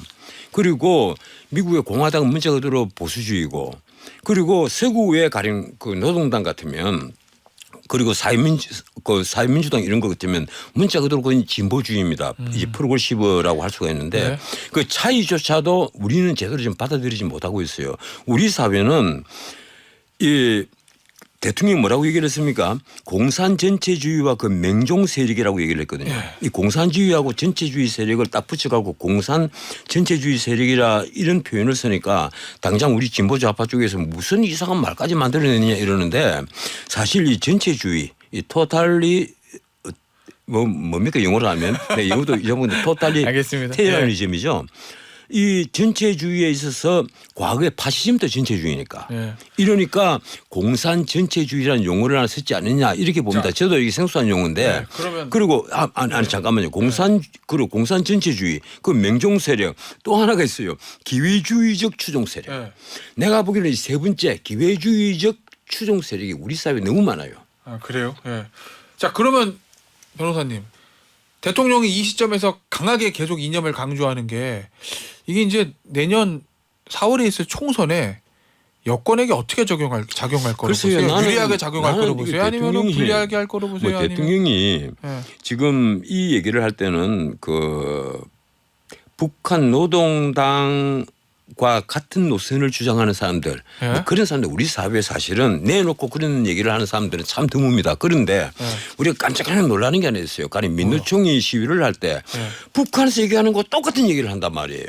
예, 이러니까 그때마다 깜짝깜짝 놀랐는데 아마 그런 데에 대해서는 앞으로 그게 아마 그런 거예요. 기회주의적 추종 세력 예. 아니면 맹종 세력 아마 여기에 들어가지 않느냐 하는 건데 앞으로 이제 어떻게 그것이 정리가 될지 나는 그것도 좀 주의 깊게 지켜봐야 될 사항입니다. 대통령이 예. 하여튼 이념에 대해서 굉장히 그 강조를 하고 그래서 홍범도 장군 사건도 일어나잖아요. 예.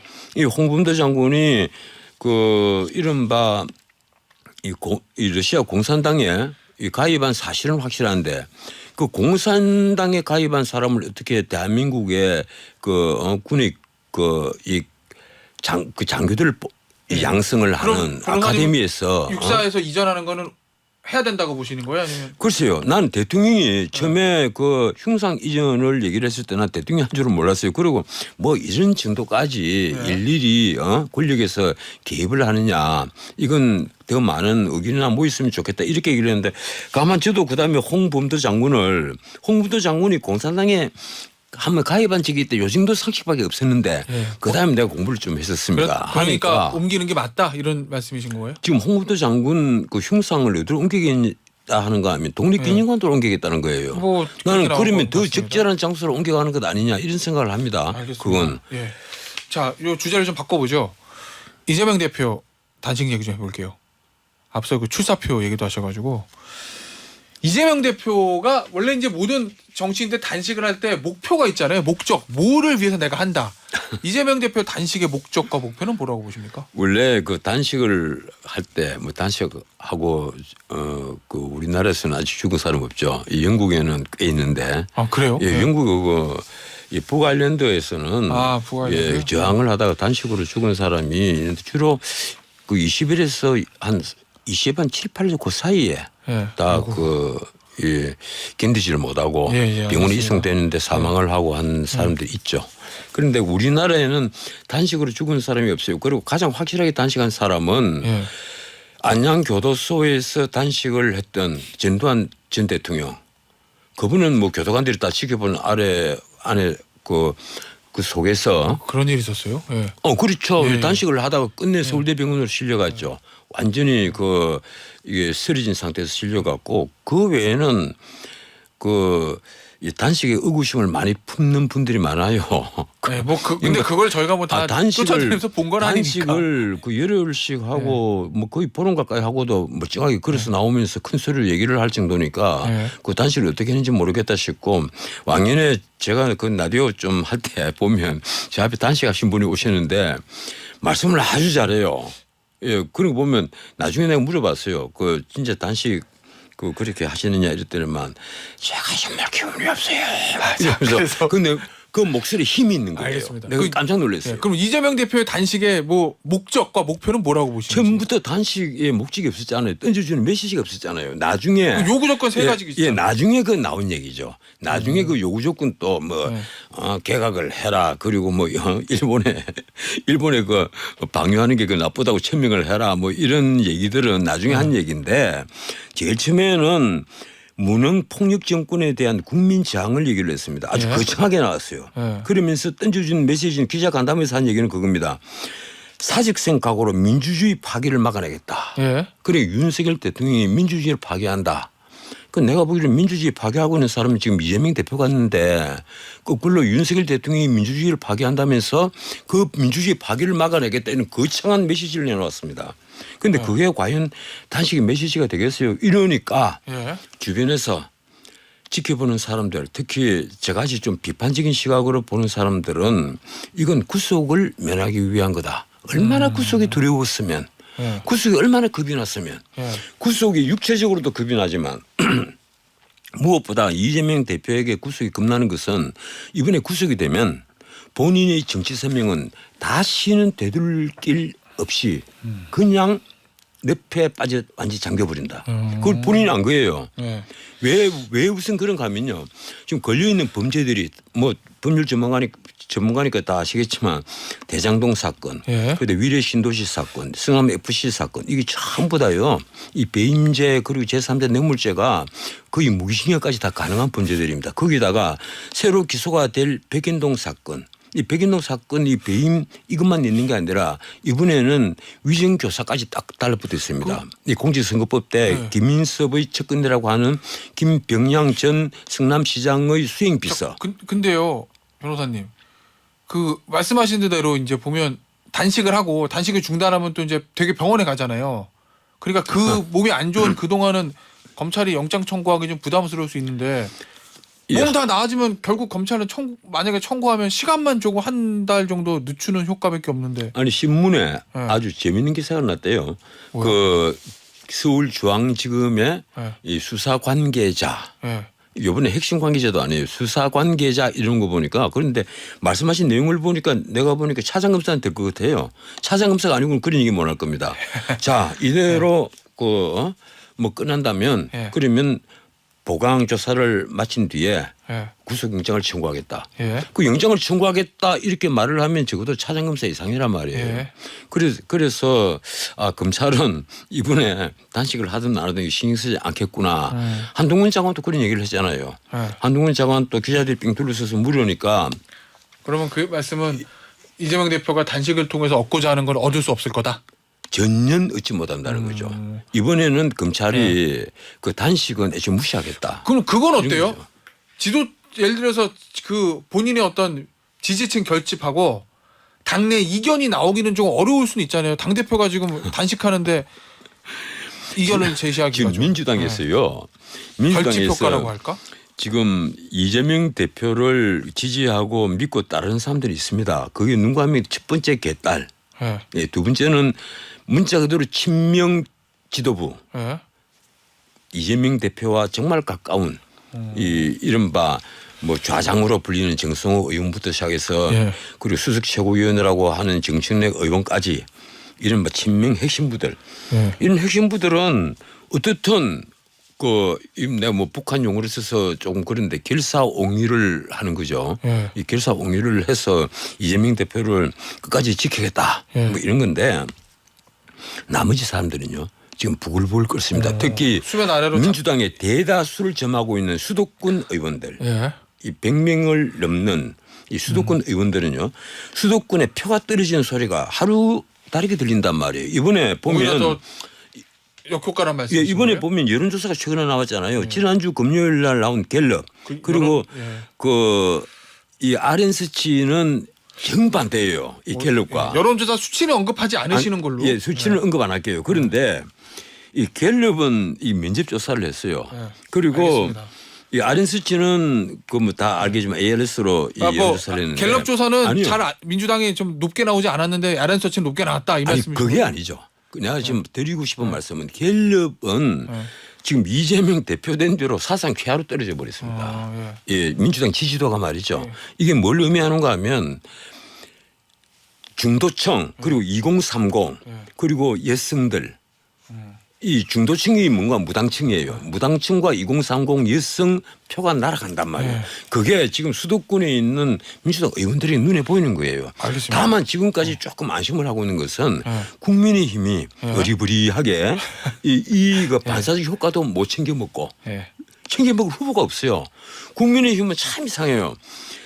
어떨 때 보면 막 진짜 국민의힘 이 레떼를 붙이고 후보가 돼서 선거 나가면 힘들겠다 이럴 때는 막 5대1 10대1 막 몰리들어요. 그런데 야 지금 국민의힘 후보가 되면 선거가 좀 쉽지 않겠느냐 이럴 알겠습니다. 때는 정말 내놓을 만한 사람이 없습니다. 자 마지막 질문 될 것 같은데요. 벌써 마지막 질문이에요. 예, 시간이 거의 다 됐습니다. 그러면 이재명 대표 단식 출구 전략이 있어야 되잖아요. 전원책의 비책 하나만 소개해 주신다면. 없습니다. 없어요? 출구 전략이? 이재명 대표 제가 보기로는 예. 지금 본인이 저러고 있는 것은요. 아까도 내가 말씀드렸지만 구속이 너무 두렵기 때문이에요. 자기의 정치 생명이 이로써 끝나는 것인가. 예. 제가 보기로는요. 이걸 반전시킬 만한 무엇이 없단 말이에요. 가령 대장동, 백인동 그리고 성남FC 후원금 사건, 그다음 상방울 대북 송금 사건 이런 범죄들 배이민이 뇌물이라는 이 잡범 파림식 범죄들이 한꺼번에 전부 다 무죄다. 이 검찰이 다 뒤집어 씌웠다. 이런 엄청난 대반전이 이루어질 수가 없습니다. 알겠습니다. 예, 이러니 아무리 야당의 대표라고 하지만 아니 오히려 야당 대표가 처음으로 구속이 되는 사상 초유의 일이 벌어진다고 저는 봐요. 알겠습니다. 구속을 피할 길은 없을 것이다. 그러면 예. 지금 내가 가령 이재명 대표와 아무리 가깝다 하더라도 예. 비책을 줄 수 있는 게 없다. 충고해 줄 것은 없다. 알겠습니다. 오히려 예. 민주당을 위해서 예. 본인이 지금 당 대표권을 내려놓고 예. 오히려 민주당에 정말 그리고 우리 진보 진영에게 정말 미안하다. 예. 알겠습니다. 이 말을 하는 것이 알겠습니다. 가장 옳은 길입니다. 자, 방금 나온 여론조사에는요. 한국갤럽은 자체조사 29일에서 31일까지 실시한 거고요. RN서치는 노컷뉴스 의뢰로 30일에서 9월 1일까지 조사한 거고 자세한 여론조사 결과는 중앙선거여론조사심의위원회 홈페이지를 참조하시면 됩니다. 전원책 변호사였습니다. 감사합니다. 예, 고맙습니다.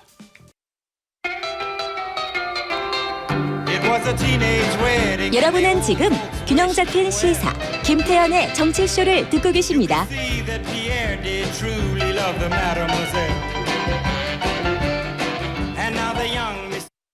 김태현의 정치쇼 경제 끌어올려.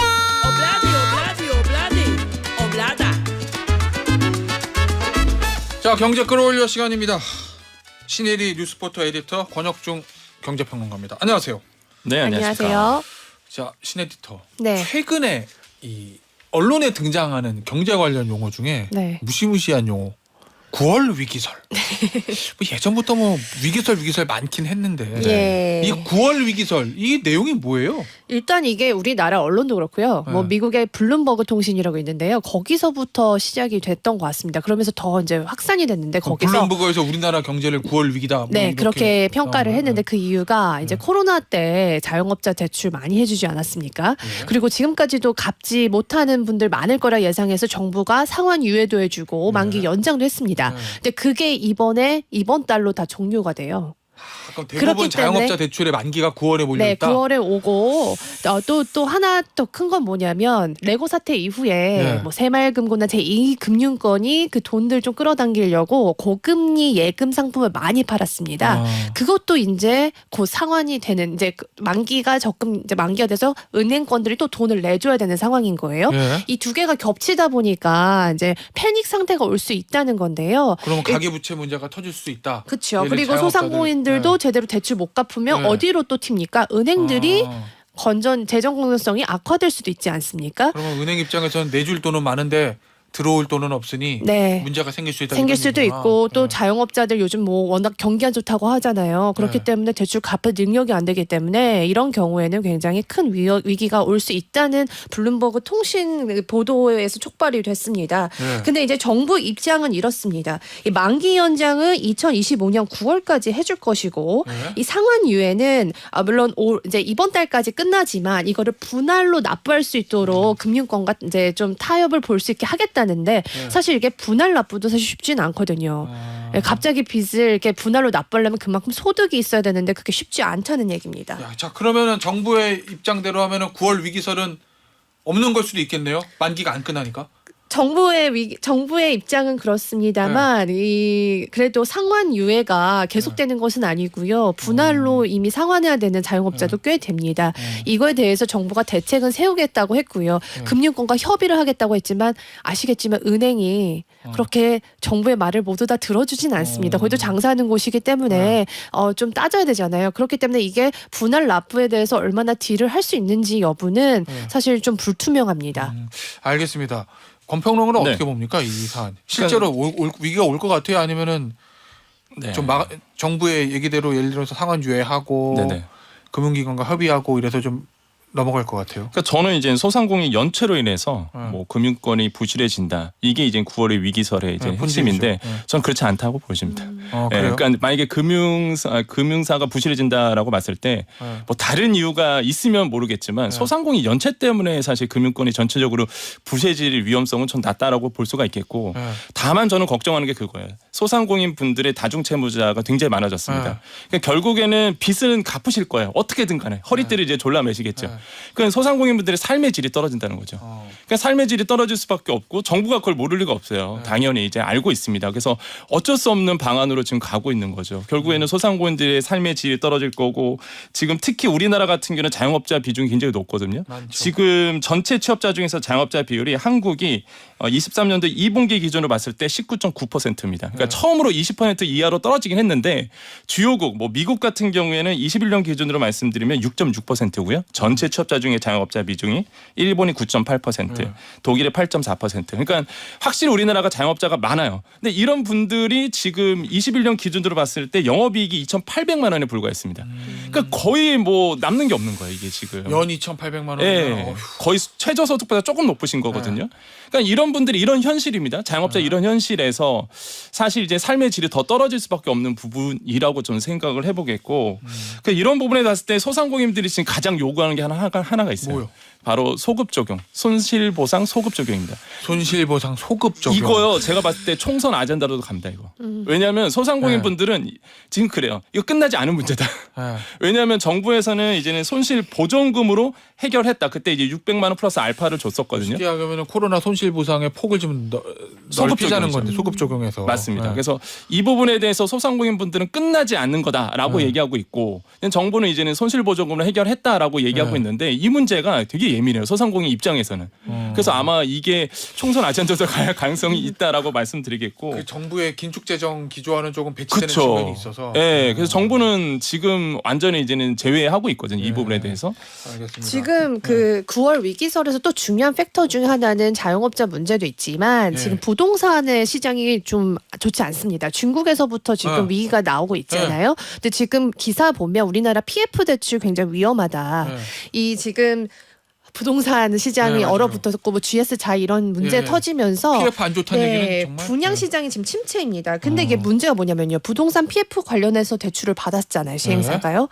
이게 지금 꽤 갚아야 되는 돈이 이번에 이제 많이 됩니다. 이 프로젝트 파이낸스 PF 대출 9월에 만기 돌아오는 것도 꽤 있어요? 네, 그 브릿지 론 물량만 보면 거의 한 88%를 갚아야 돼요. 근데 이게 과연 그러면 갚을 수 있느냐? 그러니까 신용도가 낮거나 자금이 부족한 시행사는 보통 2금융권에서 브릿지 론을 받습니다. 예, 그렇죠. 근데 거기에 이제 돈을 못 갚게 되면 이게 사실 중국의 얘기가 우리나라의 이야기도 될 수 있겠다 해서 이제 여러 가지 복합적인 원인으로 9월 위기설이 터졌습니다. 알겠습니다. 자, 이제 9월 얘기는 했고 네. 10월 얘기해 볼게요. 야, 이 물 흐르듯한 유려한 진행. 9월에서 10월. 야, 이거 뭐 10월에 추석 연휴가 9월 28일부터 막 시작이 됐는데 9월 2일이 월요일이에요. 맞습니다. 그때는 임시공휴일 지정했어요. 네. 6일 노는 거예요. 맞아요. 이런 거 할 때 정부가 내건 명분이 자 열심히 일했으니까 노세요. 이건 아니고 이 내수 진작 맞습니다. 얘기를 많이 하잖아요. 네. 이 내수를 좀 끌어올리기 위해서 이제 연휴가 길어지면 놀러 다니면서 돈도 쓰고 막 이러니까 어때요? 이 정부가 네. 6일 황금 연휴를 통해서 내수를 진작하고자 하는 요 정책적인 목표 달성 가능할 것 같아요? 저는 안 하는 것보단 낫다. 안 하는 안 하는 것보다 난데 일단 지금 경기 상태가 그렇게 좋지 않다 보니까 왜냐하면 이제 고금리 상태로 계속 유지가 되고 있습니다. 그럼 가계 입장에서 본다 그러면 이제 대출 금리가 높아지다 보니까 뭐 이자 갚느라고 힘들어요. 그러니까 소비 여력이 지금 다운된 상태거든요. 소위 말하는 가처분 소득이 낮아진 상황에서는 맞습니다. 6일이 아니라 60일 놀아도 백약이 무효다 뭐 이런 얘기시구나. 맞습니다. 집에서 넷플릭스 보고 라면 끓여 먹는 사람들이 더 많을 것 같습니다. 돌아다니는 거다. 저 같아도 부담될 것 같아요. 추석 연휴 때문에 그쵸. 이런저런 선물 많이 나가잖아요. 네. 그렇기 때문에 하루 논다고 해서 또 뭐 스테이크 사 먹으러 나가지는 않을 것 같다는. 그래서 또 가계 부채도 또 증가되고 있어요. 그러다 보니까 사실 이런 문제들이 좀 불거지고 있는데 요즘에 뭐 2분기 기준으로 봤을 때 가계 그러니까 부동산 쪽에서 이런 얘기를 합니다. 부동산 경기가 좀 살아났는데 이러다 보니까 가계 부채가요 어느 정도로 늘었냐 그러면 2분기 기준으로 봤을 때 증가액을 봤더니 이게 21년도 3분기 때가 가장 호황기였거든요. 부동산이 막 폭발했을 때잖아요. 그때 이후로 가장 많이 증가됐습니다. 가계 그 부채가. 얘기는 부동산 조금 살아나는 것 같고 대출 조금 내리는 것 같으니까 지금이라도 안 사면은 그쵸. 안 돼. 요거 막차 타자. 요거. 그러면서 주담대로 엄청 맞으신 거예요. 그래서 이제 주담대가 또 늘어나니까 당연히 또 이자가 늘어날 거 아닙니까?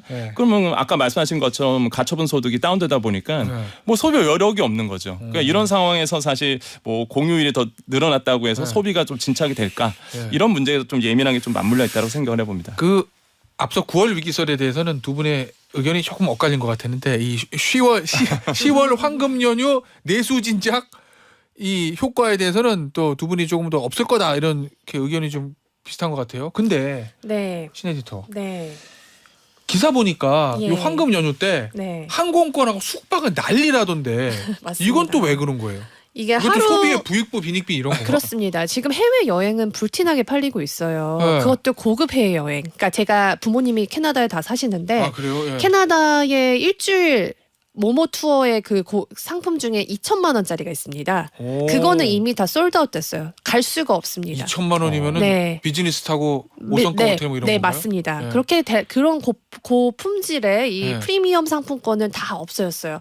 지금 해외 가시는 분도 비슷해요. 하루 정도 더 놀 수 있다? 네. 돈 있는 분들은 일본 가겠다. 아니면 동남아라도 가자 해서 지금 네. 연휴 쪽에 티켓이 워낙 비쌌지만 2배로 뛰었습니다. 연휴는 무조건 2배예요. 네, 네. 그래서 저는 항공권도. 오늘 떠납니다. 아 그래요? 5년 만에. 있으시구나. 네, 5년 만에 처음 떠나. 왜냐하면 우리나라에서 사실 제주도로 가려고 했는데 이게 너무 비싼 거예요, 숙박이요. 그래서 동남아로 가거든요. 저같이 이제 서민들은. 그래서 이게 사실은 하루 정도 더 이렇게 연장해서 내수에 도움이 되면 좋겠지만 해외로 가시는 분들, 달러 쓰시는 분들도 계시단 말이에요. 그래서 이게 지금 해외적으로 오히려 소비가 진작되는 늘어나고. 효과도 어느 정도 있다라고 볼 수 있을 것 그렇구나. 같습니다. 어쨌든 신내디 더 좋으시겠다. 저는, 갑자기 자랑을 했네요. 저는 인천공항 5년 가는 만에. 사람이 제일 부러워. 알겠습니다. 자 그러면 요 또 추석 얘기 하나 좀 더 해보죠. 김영란법 네. 있잖아요. 야 그러면 김영란법 완화됐어요? 네, 그렇습니다. 그러면 이제 추석 때 선물 좀 더 비싼 것들 하고 그러나요? 그렇죠. 지금 뭐 말씀드리면은 농수산물 아니면 농수산 가공품 같은 경우에 10만 원에서 15만 원 늘어났잖아요. 이제 5만 원 정도 늘어났고, 근데 이제 추석 명절이나 이럴 때는 2배로 늡니다. 그래서 이제 30만 원까지 이제 가능해졌는데 명절 때는 그러다 보니까 지금 백화점에서 이제는 실제 조사를 해보면 20에서 30만 원대의 이제 세트 상품이 굉장히 많이 출시가 되고 있고 많이 나가고 있는데 아마 개인분들이 이런 방송 들으시면 그러실 거예요. 누가 사? 그랬을 텐데 기업들이 삽니다. 실제 기업들이 정말로 이제 백화점 입장에서는 큰 손이거든요. 그렇죠. 기업들 네. 선물 그 수요가. 굉장히 잘 나가요. 그래서 이제 기업들 타겟으로 해서 한 20만 원에서 30만 원대의 이제는 수산물이라든지 아니면 축산 이런 세트들이 굉장히 많이 나오고 있고 지금 잘 팔리고 있다라고 좀 말씀을 드립니다. 알겠습니다.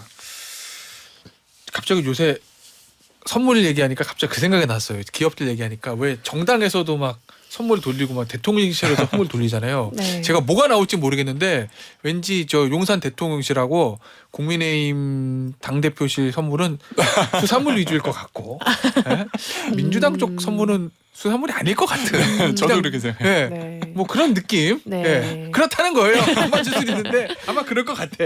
아니 근데 거의 맞추시더라고요. 네, 그죠? 네, 보면은 정복 세트, 예. 뭐 정보수도- 굴비 이런 거. 네. 그런 거는 비싸서 어쨌든 뭐 수산물을 주는 세력과 주는 분들과 아닌 네. 분들 이렇게 나뉠 것 같다는 좀 느낌이 들고 2024년 예산안 얘기 좀 해보죠. 네. 신에디터 네. 보니까 정부가 건전재정이다 이렇게 강조를 했어요. 네. 늘리긴 늘렸는데 예년에 비해서 네. 인상폭이 최소다. 네. 우리는 건전 재정을 추구할 거야 이런 얘기를 했거든요. 자 정부 예산안 발표한 것 중에서 가장 주목하고 계신 부분은 어디예요?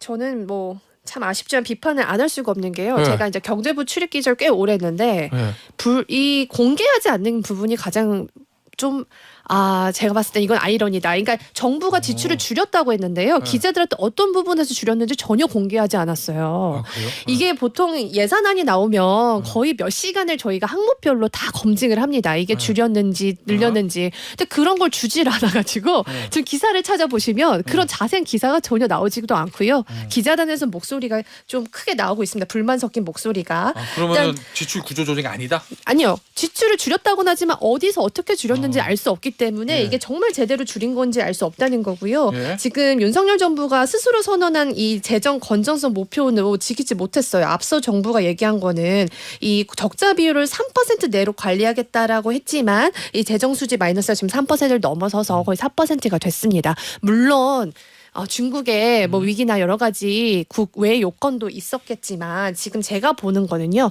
결국엔 세수예요. 지금 우리나라 들어올 돈이 없어요. 세수가 수출도 안 되죠. 뭐 내수도 제대로 안 되잖아요. 이럴 때 사실 세수가 굉장히 중요합니다. 근데 지금 법인세 부동산세 있는 사람들 세금 계속 깎아주고 있죠. 물론 법인세를 깎아줌으로써 경기가 부양되는 효과도 있지만 그거야 지금 뭐 경기가 좀 더 좋아질 것으로 볼 때 가능한 얘기지. 지금처럼 모두가 좋지 않을 때 세수까지 만약에 깎아버리면 고가는 누가 채웁니까? 지금 내년에도 더 법인세랑 여러 가지 세수가 네. 부족한 상황이거든요.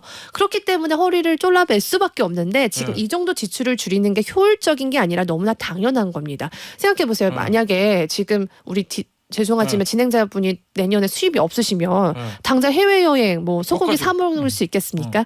그러니까 당연히 지출을 줄일 수밖에 없는데 이걸 효율적이다라고 지금 광고를 하고 선언을 하는데 과연 효율적인가에 대한 데이터는 나오지 않고 있다는 게 문제가 그러니까 있습니다. 저는 근데 법인세 자꾸 얘기를 하시는데 사실 법인세는 장기적으로 봤을 때 국가 경제를 좀 살릴 수 있는 부분이라고 좀 보거든요. 그러니까 단기적으로 봤을 때는 뭐 법인세를 줄여서 말 그대로 세수가 뭐 마이너스 됐다를 뭐 틀린 말은 아닌데 근데 결국에는 법인세 줄인다는 건 아까 말씀하신 것처럼 사실 기업에 대한 힘을 줄 수 있는 부분이에요. 장기적으로 봤을 때는. 그래서 경쟁력을 오히려 살릴 수 있는 부분이라고 보고 저는 오히려 세수가 이제 마이너스 된 이유는 부동산 쪽에서 사실 이제는 세수가 많이 줄었기 때문에 이런 부분에서 저는 나았다라고 저는 생각을 하거든요.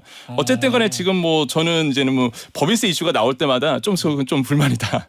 예, 좀 근데 생각이 많이 듭니다. 법인세뿐만 아니라 종부세, 뭐 상속증여세, 양도소득세 그렇죠. 이런 충분히 감당할 사람들의 세수를 깎아주는 건 사실 되게 역트렌드거든요. 지금 브라질마저도 지금 세수를 더 늘리겠다. 미국도 그렇고 전 세계가 지금 사실 돈을 낼 수 있는 여러 계층들의 세수를 오히려 더 많이 걷는 추세거든요. 그러면 우리 예. 신에디터 보시기에 네.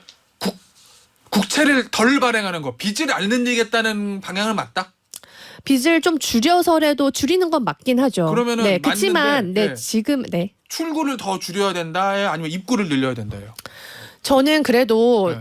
지금 상황에서는 좀 경기 부양을 하기 위해서는 좀 정부가 돈을 푸는 것이 저는 맞다고 봅니다. 그러니까 확장 재정은 지금 경기를 네. 살리기 위해서 확장 재정을 하긴 해야 되는데 하긴 해야 됩니다. 빚을 늘릴 수는 없으니 네. 그렇다면 여러 감세 가지 기조를 지출. 줄여라. 네, 그리고 지출을 좀 더 그래도 네. 할 수밖에 없습니다. R&D나 이런 것들 많이 줄였거든요. 많이 줄였죠. 근데 정부가 투자해주지 않으면 사실 다른 데서 투자를 지금 하지 않아요. 스타트업 투자나 이런 것들 꽁꽁 얼어붙었습니다. 이럴 때 정부가 조금 돈을 풀어줘야지 경기가 알겠습니다. 부양되는 효과가 있다고 그러니까 쉽게 봅니다. 말씀드리면 신에디터의 생각은 빚은 내지 말되 네. 많이 걷어서 많이 쓰자 네. 이런 거예요. 간단하게 맞습니다. 정리하면 네네. 정리의 천재인 것 같아요.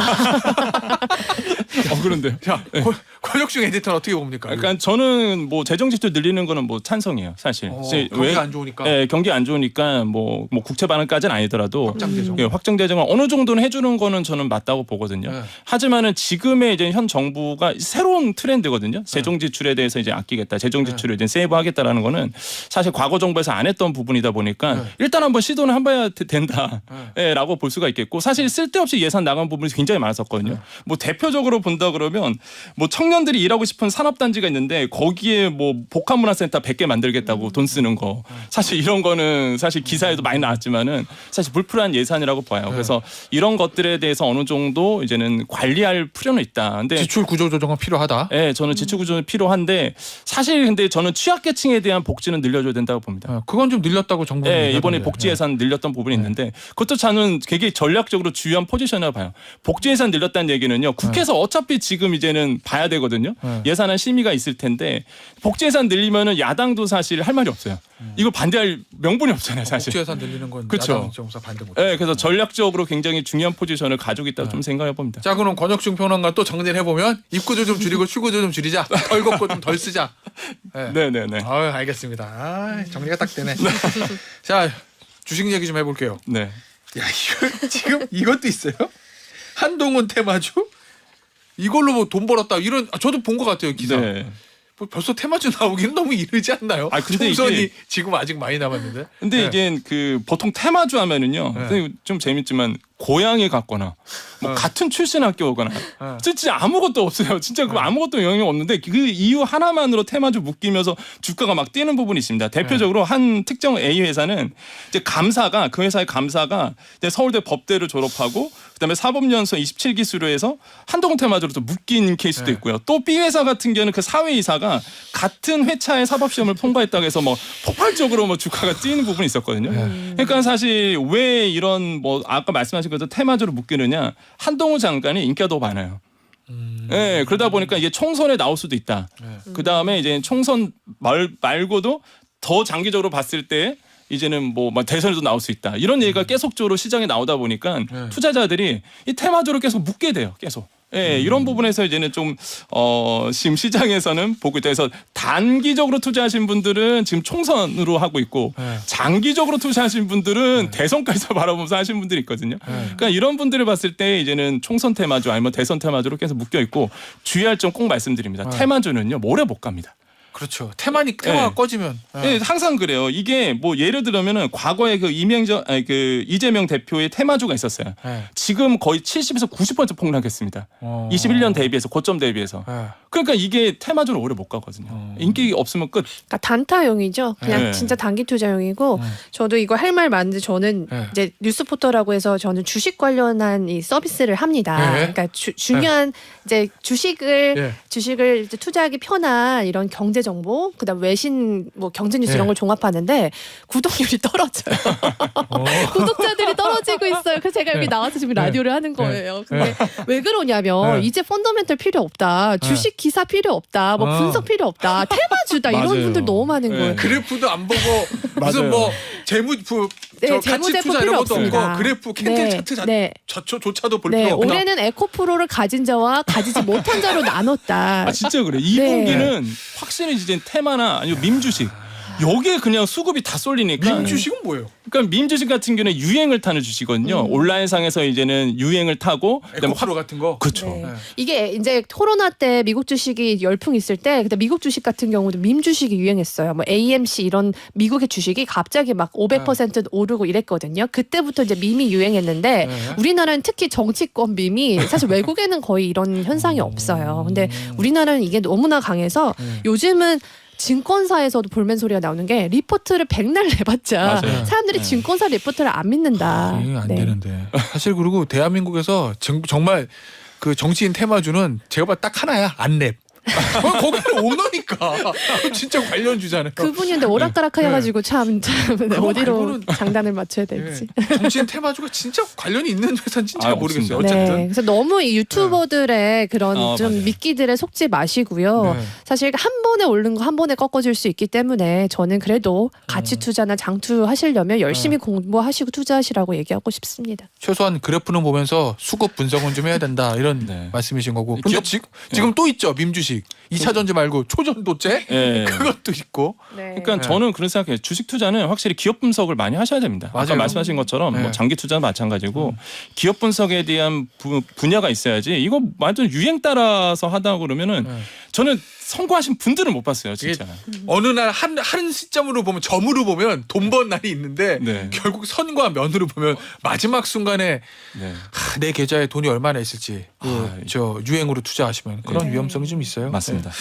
알겠습니다. 오늘 경제 끌어올려 여기서 마무리할게요. 권혁중 경제평론가 신혜리 에디터였습니다. 감사합니다. 네, 감사합니다.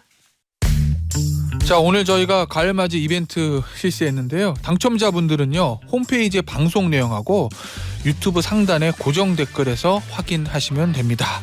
오늘 방송 여기까지고요. 저는 물러갔다가 내일 아침에 7시 5분에 돌아오겠습니다. 김태현이었습니다. 감사합니다.